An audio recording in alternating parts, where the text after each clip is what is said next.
This is the Relevant Podcast.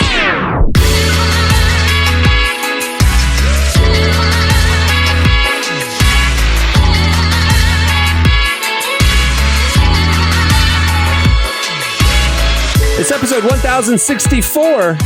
It's the Relevant Podcast. Here in Orlando, I'm your host, Cameron Strang, and joining me from Loverland, Virginia, is Jesse Carey. Hello, hello. From Nashville, Tennessee, downtown Emily Brown. Hey, y'all. And also in Nashville, back from the road, artist, producer, mogul, Derek Miner. What's happening? Jamie is home sick. Her kids are sick today. Speaking of kids, I have a question. We have a video podcast here. Yeah. Maybe we can get this clip out in the wild so people can see what we're talking about. Jesse looks like he's ready for his first day of kindergarten. He got a nice little haircut. He's wearing a nice little short sleeve button down, and he's ready for his first school day of the year picture. Listen. I think he looks snazzy. It was my kid's picture day today. Wow. It is ironic you say that. Wow. Both of them. Am I wrong, Derek? Derek, am I wrong? You're not, and that's why I keep saying wow. You look so neat and clean, man. I've never seen you look so good. I mean, below the waist, I'm still in like jeans and pants. Please get this clip out to the masses. Hey, they need to see this. Real talk. I was wearing a t-shirt before this recording. I was like, you know what? I need to class this thing up. No, I got a haircut this week. Yeah, my hair. Yes, you did. I because it was getting pretty out of control. I still am like in that COVID phase where I just avoid getting haircuts because I'm like, oh, what's the point? Even though we're clearly out of that and back in society. True that. Big week down here. I want to look sharp. We got something in the water. The big music festival's kicking off tomorrow, and the everyone's one, looking. Right? Yeah, it's a good lineup this year. And so, just trying to look sharp. But I'll be honest, I went into like the barbershop and they said, what do you want to do? It's a pretty standard question. And I just said, my head's your palate. I'm really, I'm willing to do whatever. You playing with your life. I'm willing to do whatever. Playing with your life. You do not walk into a Supercuts or a Fantastic Sam's and tell them that person just got out of barber school. This was a barber. This was like a barber shop that it's a one man operation. I'm just sitting there and I didn't care. I just said, just do what you think is best. It's like, I don't tell the dentist what I'm looking for him to do. You're the pro. And now you got the first grade. You got the first grade. You got the first grade. What do you want me to do today? Well, I would like to make it look like I'm going to the first day of school. Oh, I got you. He just gets out and he nailed it. Flippers. He nailed it. Like I said, I don't like when I go if I'm going to the doctor with a problem. He's not going to tell me, well, what would you like me to do about it? No, you're the professional. I'm paying you. I'm walking to the barbershop. I don't know, man. I'm over it. I can't. I'm not gonna lie.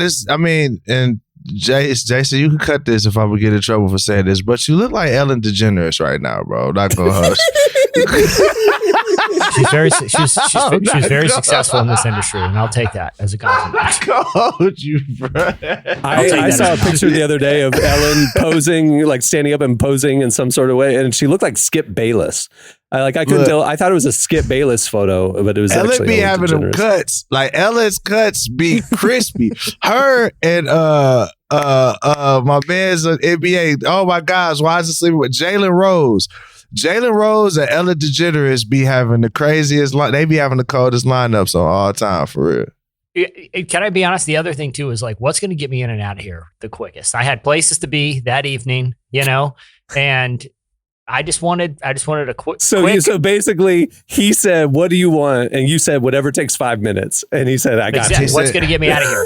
What's going to get me on my way? Yeah, and he's like, I got the DeGeneres coming right out. Gotcha. Give me that 6-guard Clippers. Get you high and tight and get you on your way. All right, we got. Hold on, I'm about to send y'all. Look.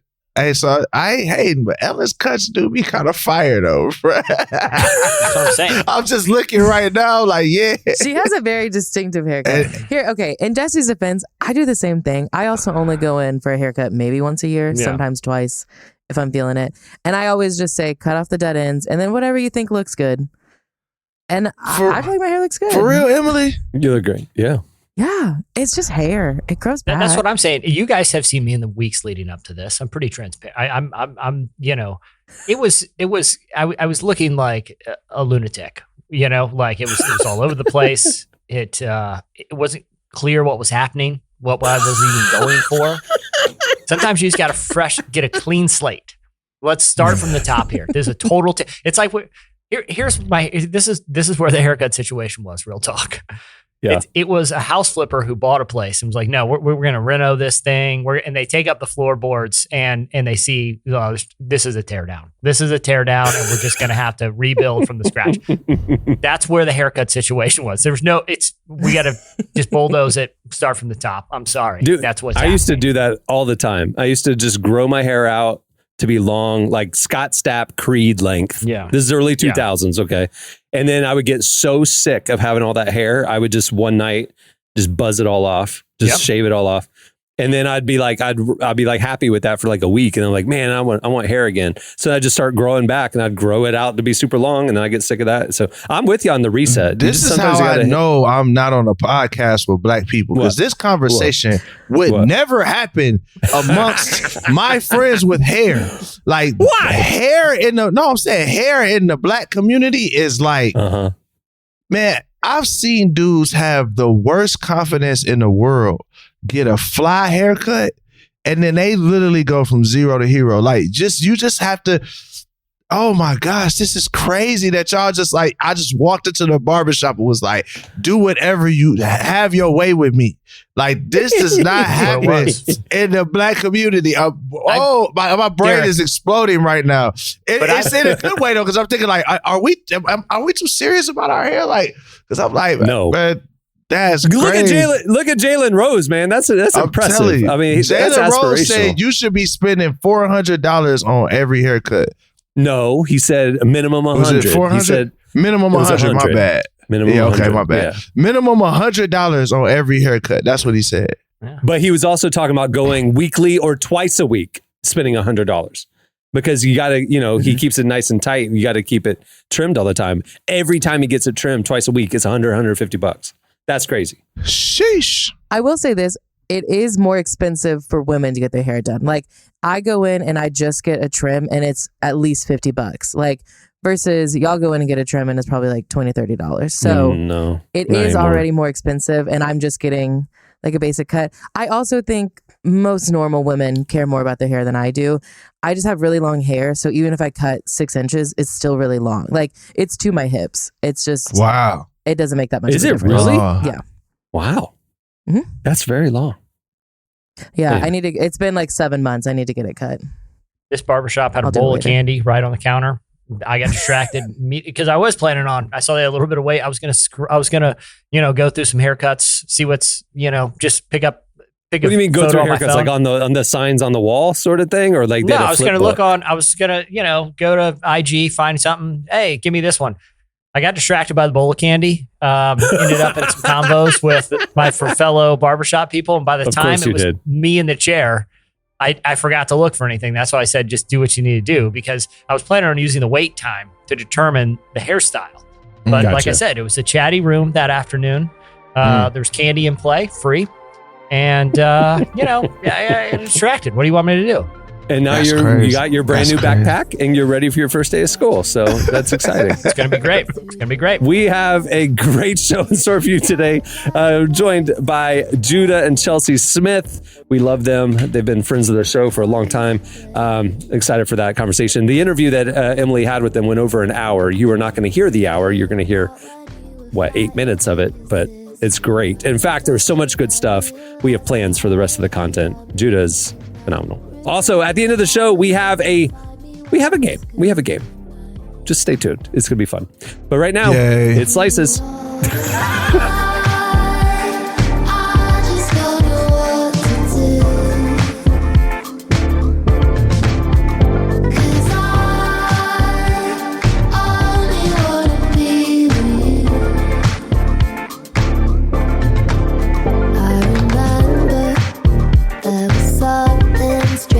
Romantic in our friendship, we were dramatic.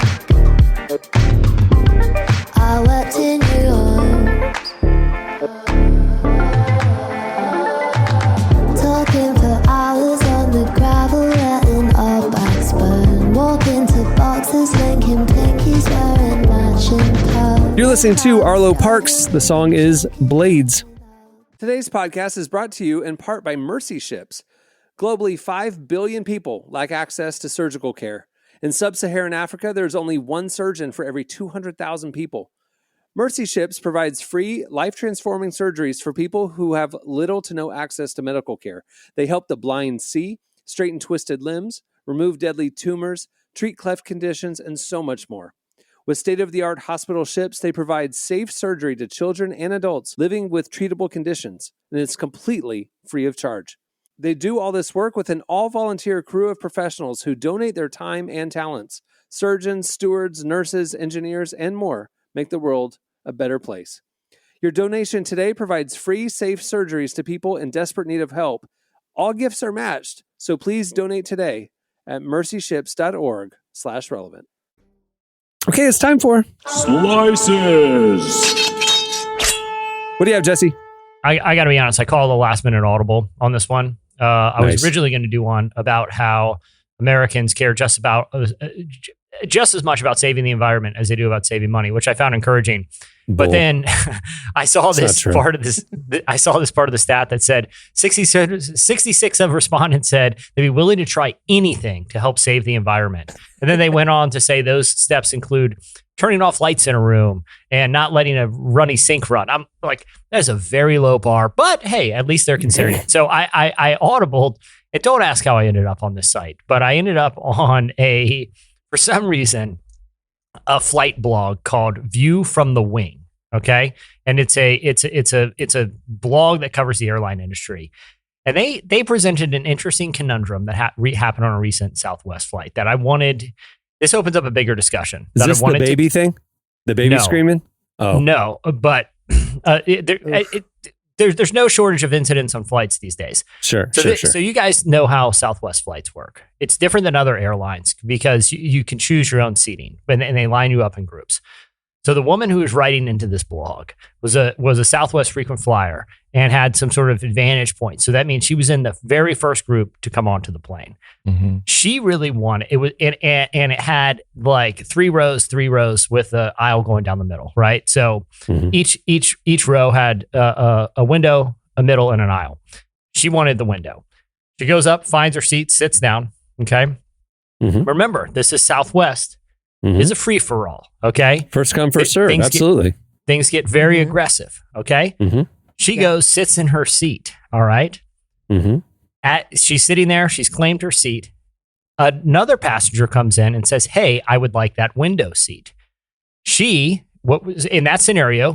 What do you know? I don't like the people that bring their knees in and expect for you to kind of like shimmy through. I like the people that get out, allow you to get to your seat, and then take your seat back.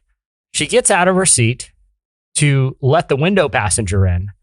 Someone comes in right behind her and snipes the seat. Wait. You said she wanted the window seat. No, she was in the aisle. Someone else wanted the window. So she's sitting in the aisle, right? She's claimed her spot. Someone else comes in and says, "I want the window seat." She gets out of the seat to allow the other passenger to get into the window seat. Another passenger jumps in and snipes her seat from her. America. Okay. And then she says, "Hey, I was sitting there," and he moved her bag off the seat into the middle seat as well. And he said, "I think the middle's still open." Now, Clown. we've been in parking. I've seen this happen in parking lots. Someone pulls out, there's someone waiting, and someone zooms in right behind them, right? Is this Southwest fault or is this the passenger's fault? He's technically playing by the rules here. It's not dissimilar from this. Her bag was in the seat. Her bag was in the seat. Is that the only thing? There's witnesses that she was already sitting there. It was her seat. The witnesses came into play because the window seat person told the flight attendants and they forced the person to leave. I just think this is an indication of how broken the Southwest system is. I'm sick of that cattle call. It's too intimidating and it's putting these people into this situation. The other thing I wanted to address here. No, that guy was just a jerk. But they made him move. Do you think technically he should have moved? Yes. Of course. No Her question. bag was there. And I think he should. Matter of fact, I think they should have put him in a middle seat. They should have had him in the back. Yes, all the way in the back by the toilet. Right by we the don't bathroom, condone this the smelly behavior. seat. Yeah, the one that doesn't recline too. Yes. That is Yes. up against the wall. Well, let me ask you this, because we're on the topic of airplane etiquette, because this is something that drives me bananas. Okay. I feel like this is an unspoken, unwritten thing, but we need to get pen on paper. If we're able to have airlines weigh in on a situation like this, right? Mm-hmm. Then they need to weigh on in the situation I think about every time I exit a plane. Mm-hmm. When you're exiting a plane, please confirm with me, guys, that the proper etiquette is you don't leave your row until the rows ahead of you have left.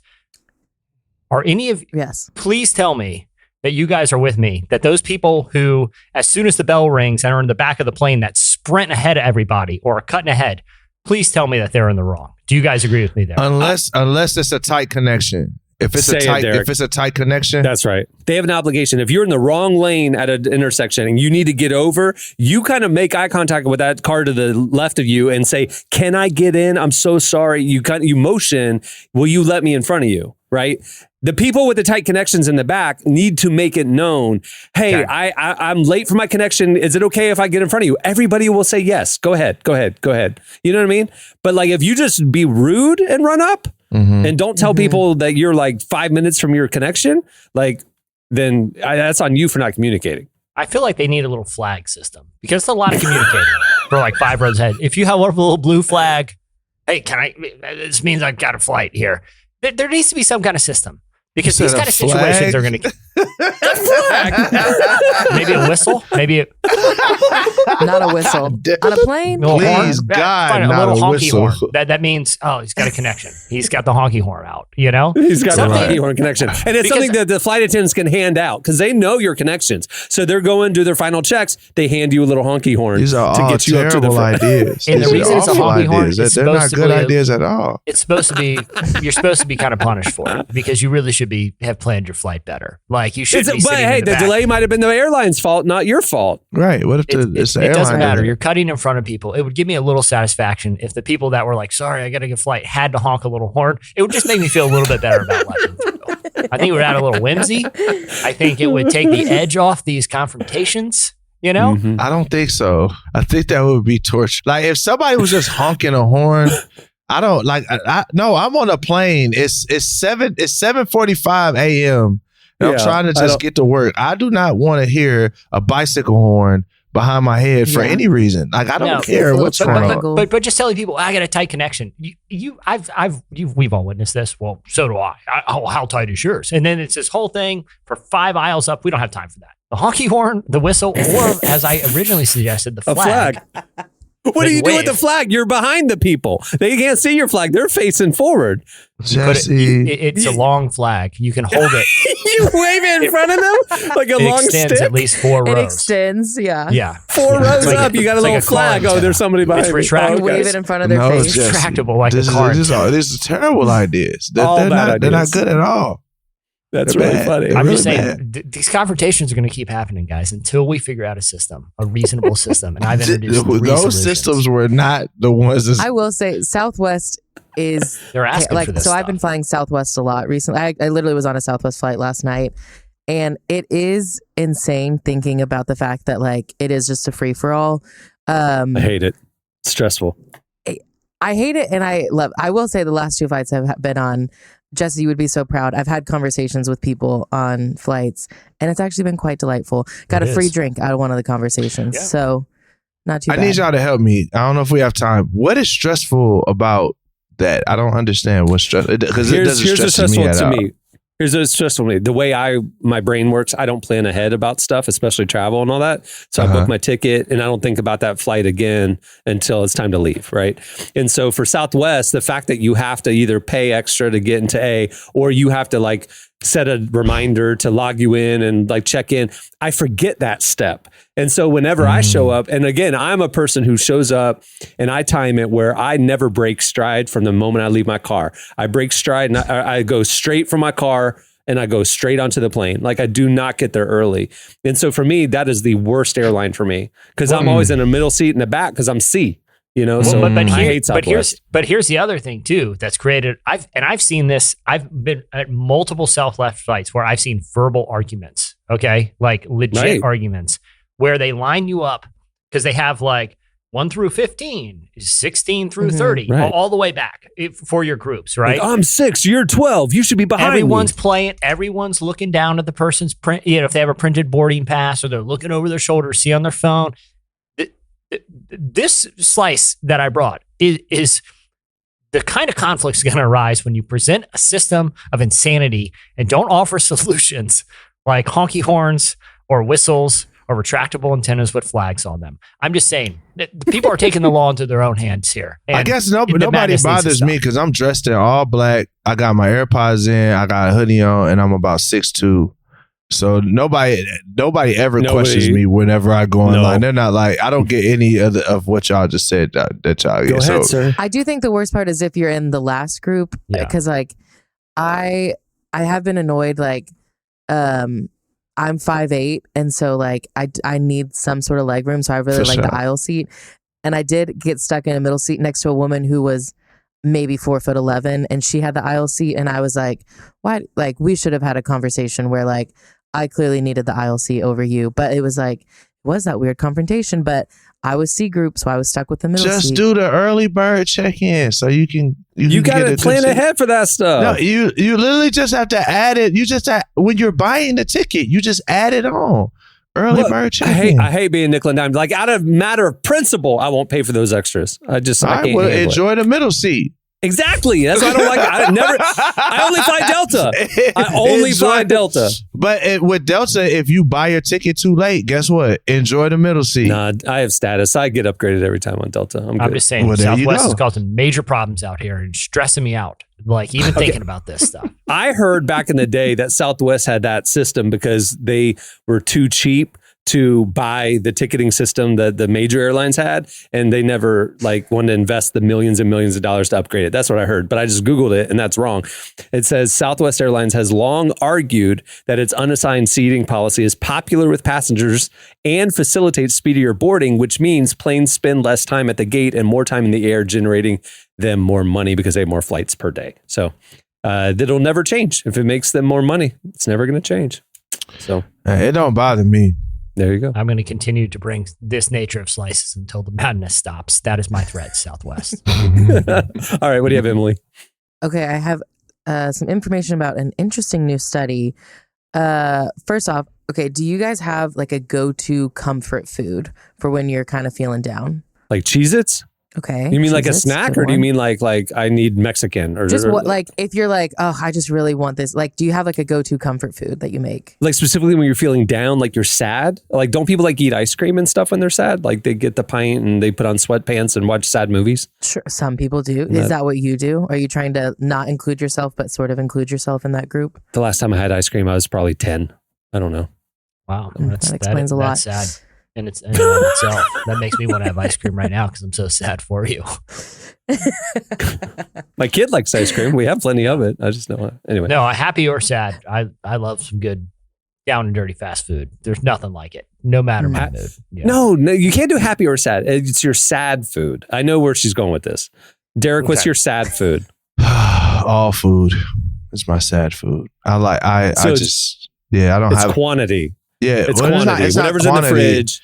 No, it's just, I'm usually like, if I'm sad, I'm like, man, let me go get something that I like. And then it's just whatever the vibe is at the moment. You know what I'm saying? Got it. So I don't really have a specific thing. I'm with Jesse. I do like a good fried food. I think it makes me feel better. But apparently, according to a new study, frequent consumption of fried foods, especially fried potatoes, so French fries, is linked with a higher risk of anxiety and depression versus people who just don't eat fried food altogether. Can I ask you a question about this? Is it correlative, or does the fried potatoes cause something? Or is it just when people are more, feeling anxious and depressed, they, tend to gravitate towards cheap, greasy food? You know what I mean? This was exactly when we saw this study, we asked the same question, because it seems like they're trying to say, if you eat a lot of French fries, it will make you depressed.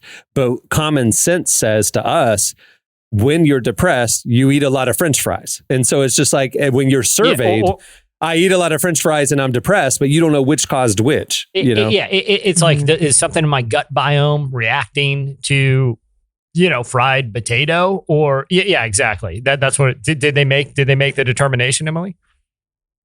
Well, no, so they do need to do further study. One of the experts spoke about it and said that there is definitely a correlation that the intake of fried food does increase the risk of anxiety and depression, but they still haven't found a correlation between does it cause it or does it just further it?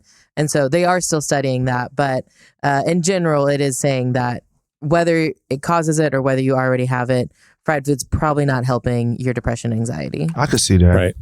I could see that. Right. Yeah, which is sad news. Because think about it too, like when you eat badly, it makes you feel poorly. Right. Sluggish. Right? Yep. And so then it just like it's a snowball. It's like when your physical body, it doesn't have good endorphins going through it. It compounds depression and anxiety. And then the depression and anxiety makes you less motivated and you're going to eat more poorly and you're not going to work out. And it's just like this snowball effect. Right. So it's like, it really is a thing. Like sometimes I'll look at like my diet and go, is this indicating something is bigger is going on with me? You know what I mean? Like I've been eating some fast food lately. What's going on? But yeah, I think it's interesting. This study is starting to connect the two. But anyway, cool. All right. What do you have, Derek? Can anybody give me the 10 Commandments real quick? I can give you a couple of them. Give me a couple of them. My favorites or all of them? Just- my personal 10 Commandments or the one that God brought down The from Mount ones Sinai? that, the ones that came from Mount Sinai. Don't covet your neighbor's wife. Uh-huh. Don't Don't steal. murder. Don't have steal. gods before All right, me. well, let's stop don't steal, right? Okay. So let's say that you're a pastor. You teach those commandments. How would you feel if you found out that your pastor stole $130,000 from the church to cover his gambling debts? That feels like a double sin there. Right? It's Double sin. like a Responsibly. double rainbow. Like this, like a double sin. So it's wait, like- you're saying it cancels it out. Like a double negative. Apparently, that's what Greg Neal from Rochester thought because he stole 130 bands from the church to cover his gambling debts. And I'm literally trying to figure out. First of all, I'll say this. I feel bad for a lot of pastors because this man probably couldn't really seek any help for his gambling debt or his gambling problem because, being a pastor, you're not supposed to have an issue like this. So what happens is you make decisions like this and it exposes you, but in a bad way because you're looking at 20 years in prison in a fine. So, I mean, you're looking at 20 is the max that you could get. So like, I wish you just would have stepped down and just said, I need to take some time because I got a problem, y'all. Well, he wasn't even the pastor. He was the executive pastor. Right. So this the man guy with the money. Runs all the money. Right. Judas. Exactly. He was Judas. Right. It's Judas. But he's not the only person that's happened. This a lady in Alabama stole $89,000 from her church. And Chanel Easton of Oklahoma City was indicted on wire fraud and aggregated identity theft for stealing $360,000 from a church. So looks like we need to go back over these commandments and we need a refresher is what it seems to me in modern day church. Texas is trying to put the 10 Commandments in every classroom right now. Put Maybe we need church. to put the 10 Commandments in every church right now. Maybe just we need to remind. Let's start there. there. Let's start there. yeah. That's funny. And these people are being prosecuted by the Secret Service. Like this isn't a small matter. This is the Secret Service that's after them. Yeah. Oh, because of wire it's a fraud lot and of stuff. money. Yeah, Yeah. that's true. Man. All right. Well, that'll do it for Slices. There's more. We cover the stories like this every day over at relevantmagazine.com. Go check it out. All right. Stay tuned. Up next, Judah and Chelsea Smith join us. Turn my life into an altar of praise. Let my voice become the sound that your heart makes. Oh, I live to be your love on display. All of my days here on earth. All of my days here on earth. All for your name. You give mercy every morning and lead me to streams of grace. You go go before me, every breath and every step I take, for all of your goodness and all you've already done. I'm gonna You're listening to Neon Feather and One Common. It is the Altar Here on Earth remix. Great song. Well, today's show is brought to you in part by the new book, God, the Science, the Evidence. We talk a lot about faith, but how often do we talk about science in the same breath? You might be surprised to discover just how deeply the two actually agree. For centuries, science has been used to dismiss the idea of God, but today an intellectual revolution is underway. Modern discoveries in physics, cosmology, and biology are consistently revealing the same truth: creation isn't an accident. That profound reversal is what engineers Michel-Yves Bolloré and Olivier Bonassi investigate in their international bestseller, God, the Science, the Evidence. This book is a rigorous, evidence-based critique of materialism, inviting you to explore over a dozen scientific, philosophical, and historical domains. It shows that what was once seemed impossible, that science could point to a creator, is now supported by a vast and convergent body of evidence. With over 400,000 copies sold in Europe, this book is sparking a global debate. It's thoughtful, fascinating, and a powerful reminder that reason itself affirms the existence of God. Learn more and find out where you can purchase your copy today by visiting godthesciencetheevidence.com. Well, our guests today are Judah and Chelsea Smith. The Smiths co-pastor Churchome in Seattle and Los Angeles, and they're doing some exciting and innovative stuff these days. We sat down with them to learn more about how they're expanding what church can and should look like, and how they're embracing new technology to reach a whole new group of people. Here's our conversation with our friends Judah and Chelsea Smith.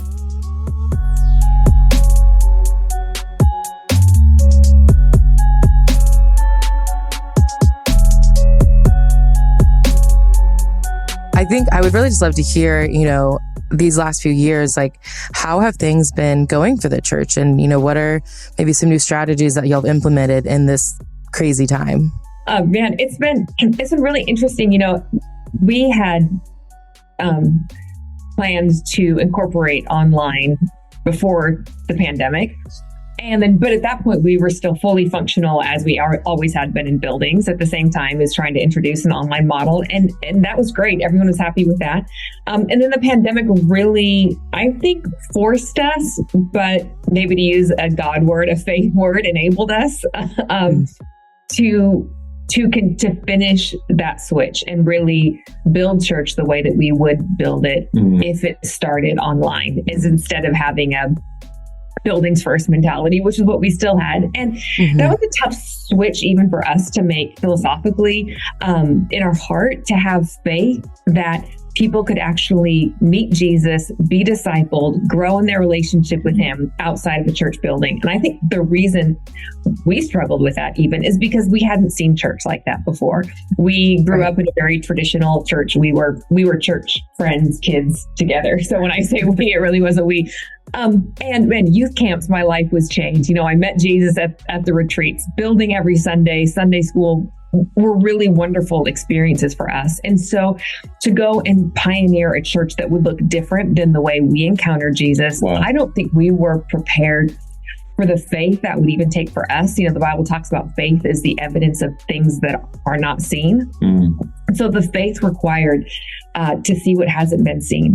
And so we've just been really fighting that fight of faith for ourselves and then for our community to bring the community along that, hey, your children are going to encounter Jesus in a real way in a church kids party, and they're going to grow with him every day at a bedtime story. And your students are, and bringing people along that journey when it still hasn't yet been seen has been a fun leadership challenge.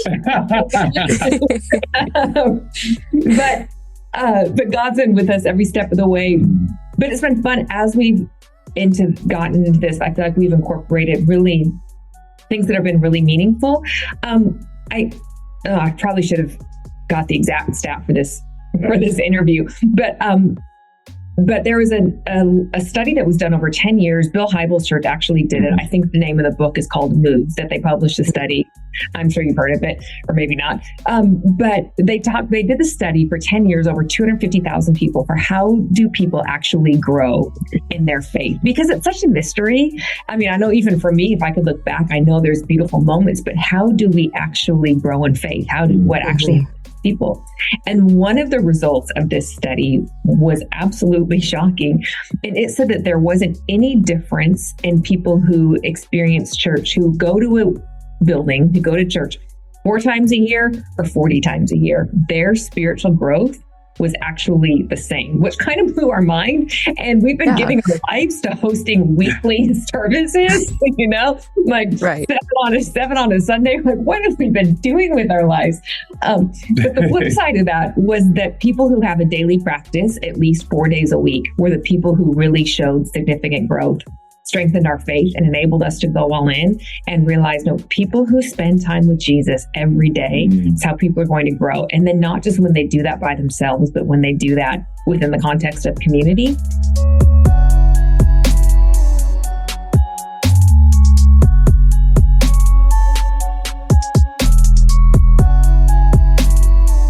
I'm curious. I feel like a lot of pastors probably recognize that and maybe realize that they need to somehow stop or, implement different strategies in their life, but they just don't know how. So can you share, how did y'all recognize and start sort of implementing these boundaries and these changes in your schedule?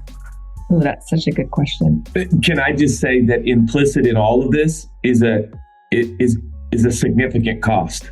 And I think that's where a lot of this conversation begins, but it's oftentimes where it ends, if I'm really honest. And that cost it could be reputation. It could be social status. It could be, things like attendance and giving. It can be greatly effective if the leader, minister, communicator, preacher, teacher needs to create more rhythm and space. And so whatever Chelsea's about to say, I just hope that our reader understands, hey, it's going to cost you something. But Jesus did say, what does it profit a man to gain the whole world, but in the process lose his own soul? And I fear, Emily, that pieces of our soul are starting to break off. And we're losing the wholeness and the buoyancy that I think God designs for every leader and every person. Yeah, counting the cost is so important. And it's different for everybody. So I don't think you can always go back and get it. Exactly. I'm projecting completely. But to know that there's always a cost to boundaries and margin, and people like getting their way all the time, not being told no. Stuff like that. Yeah. But I think it has to start, first of all, with the theology and our view of God and our view of Jesus, and realizing that as pastors, we're not saviors. We are facilitators, and we get to tell the story of Jesus, and we get to lead a community and an organization. But Jesus is the one who does the saving. He's the one who does the heavy lifting. And if we really, as leaders, really, really, truly embrace that, then saying no and creating that margin is not easy, but it's easier. I think that's the first step. And the other thought is Hebrews talks about we have to labor to enter into rest, that it is work to gain rest. So often it feels counterintuitive. It's like it takes too much work to rest. So why don't I just keep doing the work and then, rest when I retire or rest later? But I love Hebrews. So there is a promise for us, and that promise is rest. And it doesn't mean we don't work, but we work from a place of peace, from a lack of striving, knowing that Jesus has already done the big part. He's done the heavy lifting. And so we just get to be facilitators and do what he asks us to do. I know it's not a very practical answer, but count the cost.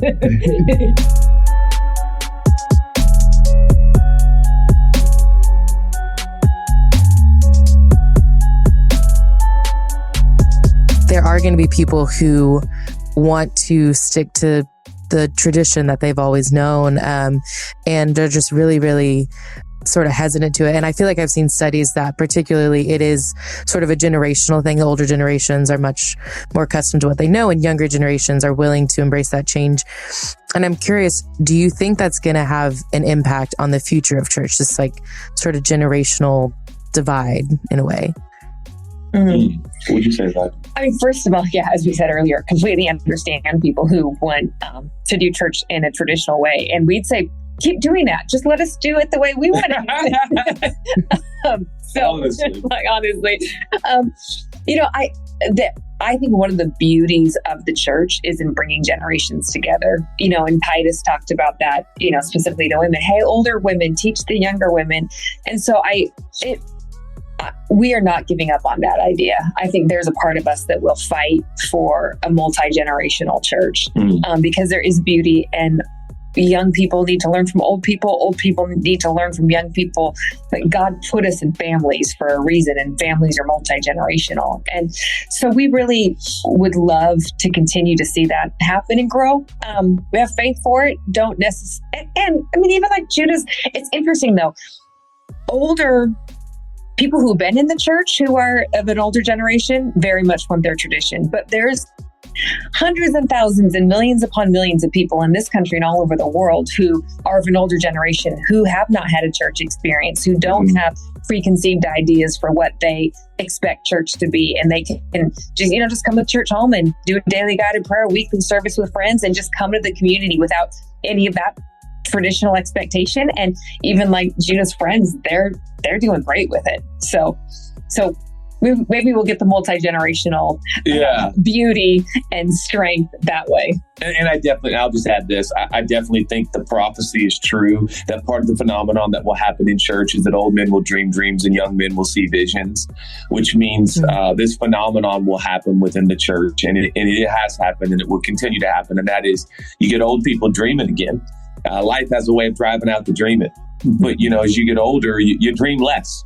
But there's this phenomenon that happens in the spiritual community called the church, where old people want to dream again. And then young people, what are they prone to? Well, they're prone to just living in the moment, just living for the moment and not seeing past the moment and not seeing visions of the future and what's possible. So I think the phenomenon that happens when Jesus is central and Jesus is the focal point is you get old people dreaming again, and you get young people living past the moment, living past the weekend, and they start seeing visions of what could be possible with the duration of their stay here on earth. And I think you have something very, very special in your hands. Each successive generation has a responsibility to the text, a responsibility to the book, a responsibility to the story. And what each successive generation does with the greatest story ever told, which is the story of Jesus, is very interesting. I predict that our generation will tell the story in so many different forms, maybe more than any generation before us. We're already the metaphor, the illustrations, the movies that are coming out, the shows that are coming out, and Chelsea and I are part of that as well. We want to get involved more in productions and movies and shows, and to help tell the story, in some cases in a sneaky way, where people don't even know that they're hearing the story of redemption and forgiveness. Which is almost exclusively the story of Jesus. So it's exciting, but are there hurdles? There always is with each successive generation. And there's one other thing I have to say before we move on. Yes. And that is that one of the most significant groups of people in Churchome to Judah and I is a group of about a dozen men and women who are now probably mostly in their 70s, 80s. I think there's one group maybe still in their 60s, who pray for us every week. Every time we gather together, we're on a text chain with them. My dad was in the hospital with COVID. I immediately text them and get prayers in return. And I love the beauty and the strength and the significance that group of people adds. And so I am grateful that we are part of a church that has a multi-generational heritage, and really amazed at the people who are a little bit older, who have stuck along for the ride with us and who have really responded in a spiritual way. And this group of a dozen people are just, I mean, they're Jesus with skin on for sure. And they add so much value and weight to the church. Truly.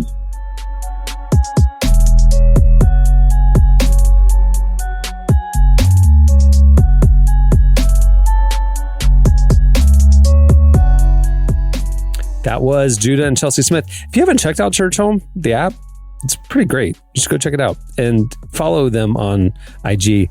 Chelsea always does their Marriage Monday stuff, which is really cool. And Judah's feed is full of preaching clips. So it's a great way to cleanse the timeline, Good follows. All right, stay tuned. Up next, it's our game, Roadside Attraction.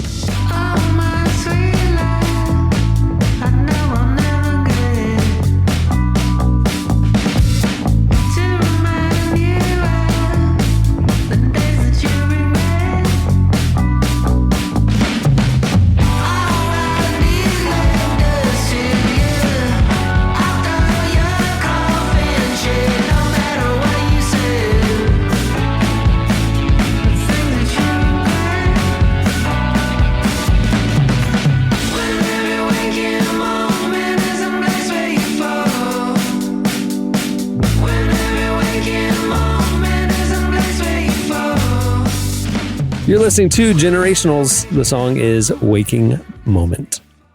Well, today's podcast is brought to you in part by the new book, Confessions of a Christian Alcoholic.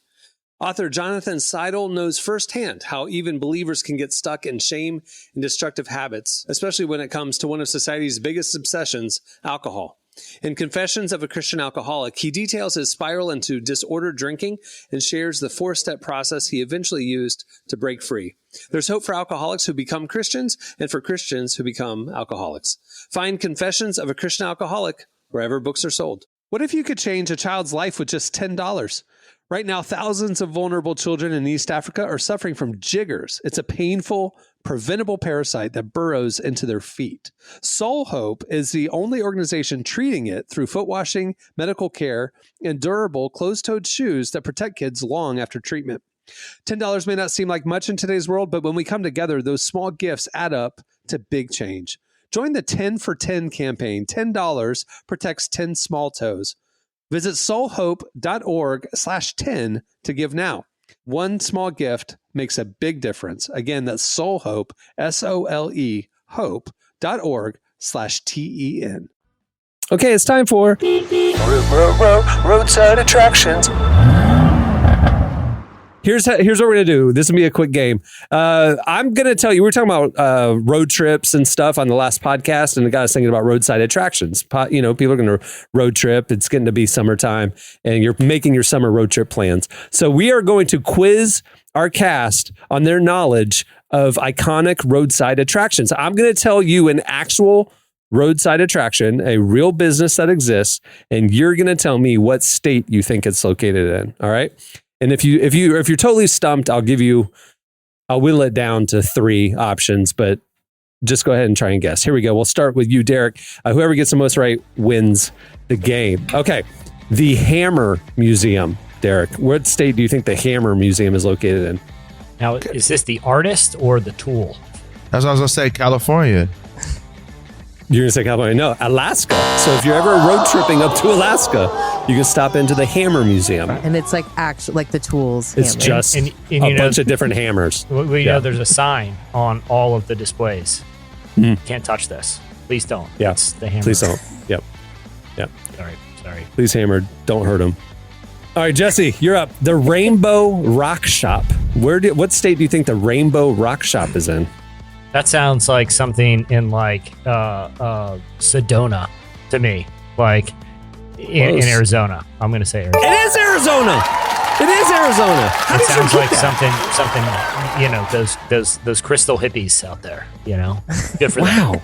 Good job. All right, Emily, you're up. The Pez Visitor Center. The Pez Candy. Pez Visitor Center. Where's that located? I think, where would Pez be? That feels kind of Midwest to me. Mm-hmm. I'll go Iowa. Connecticut. It's real big in the Northeast. Pez. Ooh, interesting. Actually, I knew this. There's a Pez documentary on Netflix about a guy who would fly over to Europe to get contraband Pez from the European plant, and he would smuggle them back into the U.S. and sell them to collectors. And the Pez headquarters is in Connecticut. Or the Pez U.S. headquarters is in Connecticut because they were trying to sue the guy. That's not real. Interesting. It is very real. That's not real. The dude made $500,000 selling black market Pez. Did he go to Absolutely. jail? Yeah, the Pez U.S. ultimately won. But yeah, Big Pez. Connecticut, man. Incredible. Big Pez Pez state. coming out the man. All right, Derek, you're up. Monkey Island. Where's that? Where's Monkey Island? What? Monkey Island. It's an actual island full of monkeys. Where is it? In the United States. Correct. What state do you think would allow this to happen? It's got to Florida. It is. It's just outside of Tampa. It's just outside of Tampa. It's got to be Florida. Like there's no other place in the U.S. I told Emily about this. Sense. I was like, I got to ask somebody other than Jesse because Jesse and I have been talking about Monkey Island for about 15 years. Yeah. So y'all have an island full of monkeys, bro? It's like a sanctuary, like a preserve to rehabilitate monkeys. But like it hits the news every few years that the monkeys found a way to jump over the river and they start roaming around Tampa. Can I be honest with you? It's definitely Florida. The fact that the footnote to this story is Florida has a monkey rehab center is also pretty interesting in the itself. All right, Jesse, you're up. Doll's Head Trail. Where is that? Doll's Head Trail? Yes. Doll's Head Trail sounds like something that'd be like in the Pacific Northwest. Something, I'd say Washington State. Georgia has doll's heads. Emily, you're up. The Leaning Tower of Niles. It's a miniature replica of the Leaning Tower of Pisa, but it's in Niles. Where's that? I'm trying to think who would have that. It's just a roadside attraction. I'll give that one to Oklahoma. It's Illinois. You're not too far off. You're heading through the middle of the country. All right, Derek, you're up. Right now, Jesse's the only one who scored, so it's one. No, this he's is not. the final round. Wait, no, Derek got Florida. Derek got Florida. No, I'm so he's not. sorry. All right, this is the final round. It's tied 1-1. This one is worth 2 points each, so it's anybody's game. Mm-hmm. Derek, you're up. The world's biggest ball of paint. World's biggest ball of paint. How is that even a thing? I didn't know paint. Like, are you saying like a paintball, or is this dried Maybe it's like paint? you know how dried paint it turns into like a skin, and maybe they started rolling that up, and then they just kept adding. Ohio. It's big. You're close. It's Indiana. You're close. Same thing. Yeah. Same difference. Jesse, the future birthplace of Captain Kirk. The future birthplace of Captain Kirk. That's that's got to be a state with like a low bar for notable things. I'm going to say like a Delaware. Iowa. It's in Iowa. My logic was sound. All right, Emily, if you get this, you can win. Here we go. The world's largest collection of the world's smallest versions of the world's largest things. I'm going to say it again. This is the name of the business. This is on the sign. The world's largest collection of the world's smallest versions of the world's largest things. What state does that business exist in? Gotta be the Midwest. Correct. Kansas? Kansas. Emily wins. That's crazy. This is not real. Are you serious? Good job, Emily. It is a real business with a real sign. Wait, say it one more time. The world's largest collection of the world's smallest versions of the world's largest things. There you go. Congrats. Okay, Congrats. Hey, congrats. We got to go to Kansas to see this for ourselves. Congrats. All right, congrats, Emily, for winning. Roadside Attractions. Hey, before we wrap things up, I've been telling you about it every podcast. Go read it. The spring edition of Relevant is out now. The digital edition is available for free. Just click on the magazine tab right there at relevantmagazine.com. Also, check out all the great stuff that comes with Relevant Plus, the best way to experience our content. Plans start as low as just $250 a month. If you like to support independent media and don't like advertising, you can remove all the advertising. Just got to help us pay for it. There you go. Go check that out. You can find out all the info at the Relevant Plus tab at relevantmagazine.com. Also, make sure to follow us on all the socials. And if you like this podcast, if you're still listening right now, tell people about it. Wherever you get the show, rate it, review it, share clips, post it on your stories. It helps get word out, helps the algorithm. And we enjoy seeing the feedback as well. All right. Well, on that note, we will wrap things up. I'm Cameron Strang. I'm Jesse Carey. Millie Brown. And I'm Derek Miner. All right, we'll see you on Friday. Have a great week, everyone.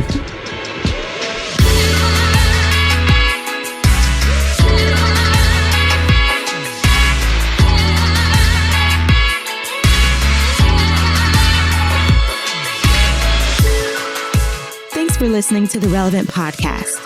Check out our features, interviews, and news updates every day at relevantmagazine.com. And make sure to follow Relevant on Facebook, Twitter, and Instagram for the latest. For more great podcasts, browse the shows on the Relevant Podcast Network, which you can find at our site. And while you're there, don't miss the all-new era of Relevant Magazine. A new issue releases every other month at relevantmagazine.com.